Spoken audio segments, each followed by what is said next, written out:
Chapter 13. Distinguishing the Field and the Knower. Arjuna said, Nature and spirit, the field and the knower of the field, this I wish to know, knowledge and what is known. Keshava, the blessed Lord, said, This body, Ganyuteya, is called the field, this one who knows it. The knower of that declares the knower of the field. And also know me as the field knower in all fields, Bharata. Knowledge of the field and the field knower, which is thought by me to be true knowledge. What that field is, and what kind, and what modifications, and from where, and from who this one is, and what power is, hear that briefly from me.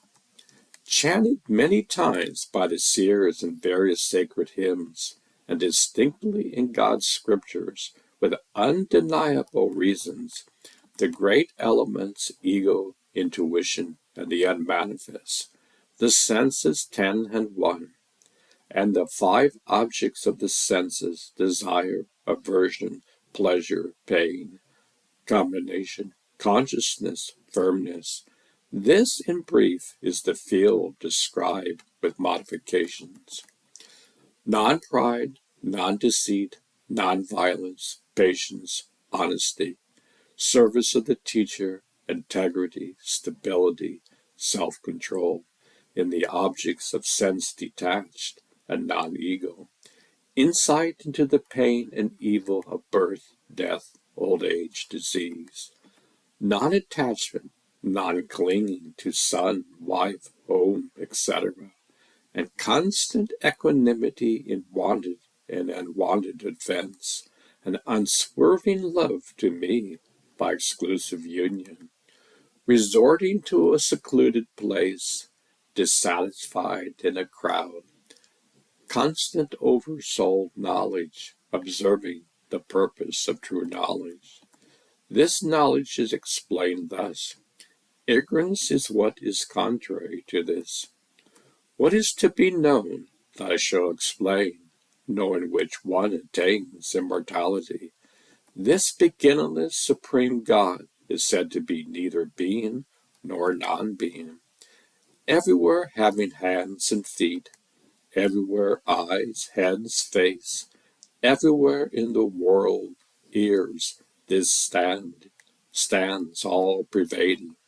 The appearance of all sense qualities, freed from all senses, unattached and yet all supporting, free of the qualities and enjoyer of the qualities, outside and inside of being inanimate and animate, because of its subtlety. This is unknown, also far away, and nearby is this, also undivided, and as if staying divided in beings, also supporting beings. This is to be known, the devourer and the creator. This is even the light of lights, said to be beyond darkness, the knowledge to be known, the goal of knowledge situated in the heart of all. Thus the field and the knowledge to be known are described. My devotee, understand this.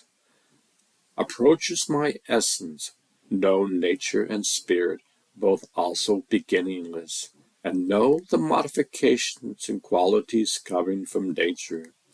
Concerning the doer, the doing, and the instrument, nature is said to be the cause, spirit is said to be the cause, in the experiencing of pleasure and pain. For spirit, situated in nature, experiences the qualities born of nature. Attached to the qualities is the instruments of its birth in good and evil wombs. The supreme spirit in this body is also said to be the observer, all over, allower, supporter, experiencer, the great Lord, and the supreme soul. Whoever thus knows spirit and nature, together with the qualities, even in any stage of existence, this one is not born again. Some perceive the soul through meditation, by the soul, in the soul, others by Sankhya Yoga, and others by Action Yoga.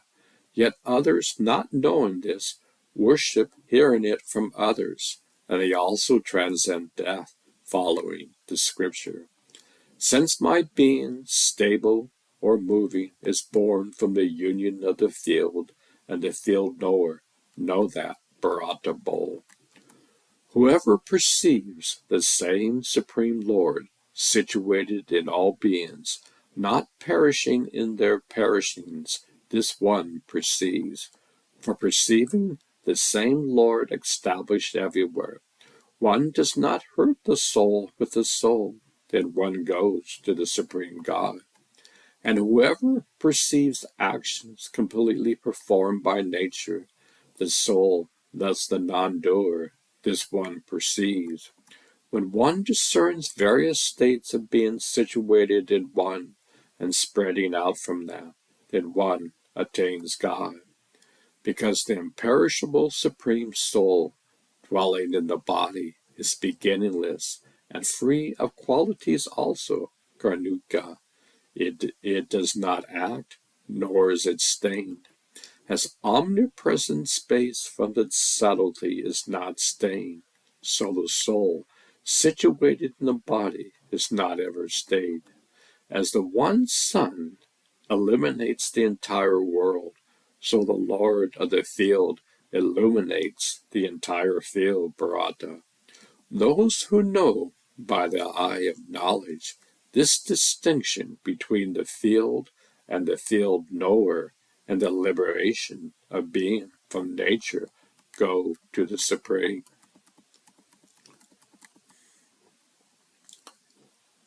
According to the search results, this chapter is called The Yoga of Distinction Between the Field and the Knower of the Field.